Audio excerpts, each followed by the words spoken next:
After almost 1 month in Gran Canaria, my crew eventually arrived, Gianluca and Ambika.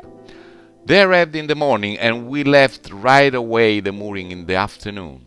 The cruise this time was 900 miles, a little more, from Gran Canaria, Canary Islands, to Sao Vicente, Cape Verde. The first real oceanic passage for me together with by myself. By myself was ready in theory, but right out of the harbor, the main autopilot system, a Raymarine Type 1, brand new, etc., was blocked. So we had to put the second line, another Raymarine Smart Pilot, but with the smaller tiller.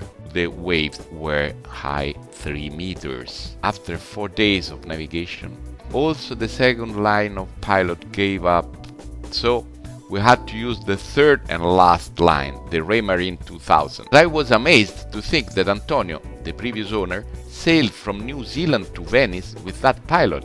Now I have 2 Raymarine 2000.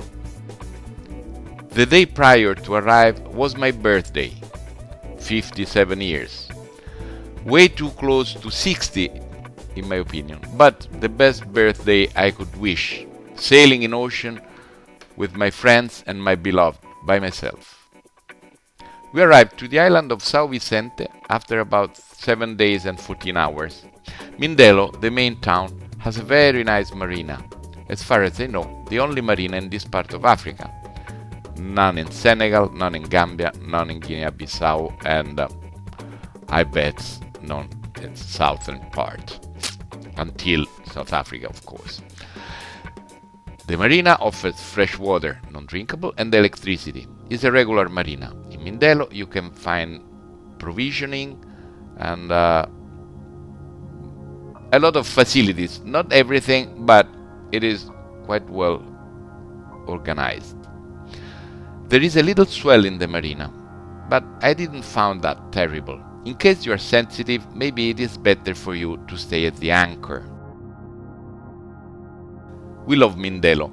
Gianluca and I were here just 2 years ago, during the crossing with a catamaran.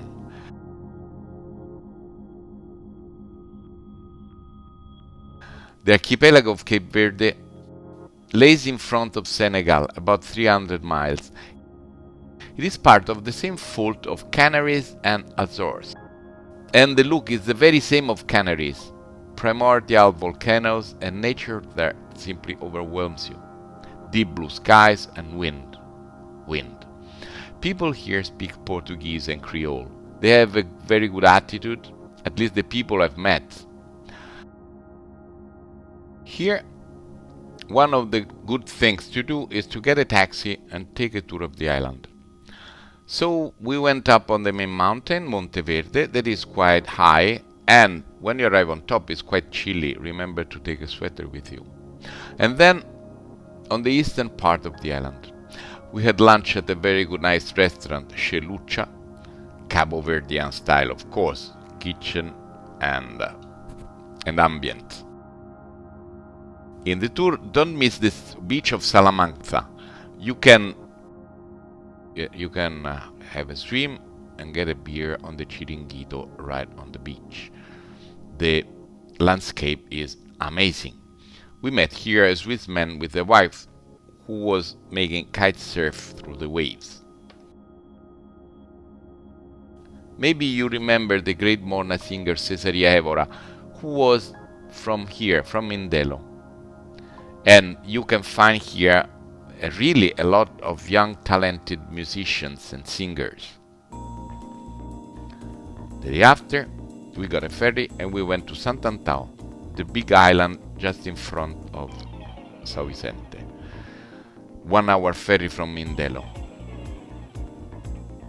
In Sant Antao we rented a car and we had the full tour of the island. That is amazing. You start at the level of the sea with rocky desert landscape and you arrive with pine woods 1,500 meters high the mountain, so the view is impressive and is amazing. It looks like being in, on the Alps when you're up.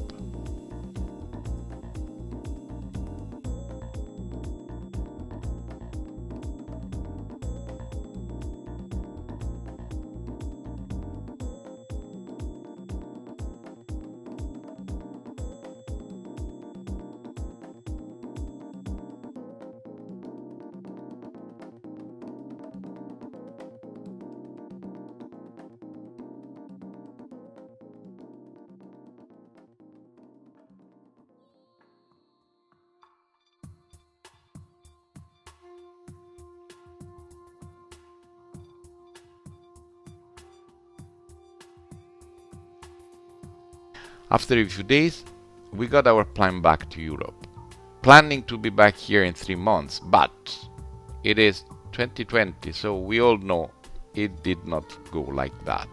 Now it is June, still 2020, and I'm still stuck in Rome, my hometown, aiming to go to my boat and fix what I need to cross the ocean next November, if this will be possible. Nobody knows. Let's hope for the best.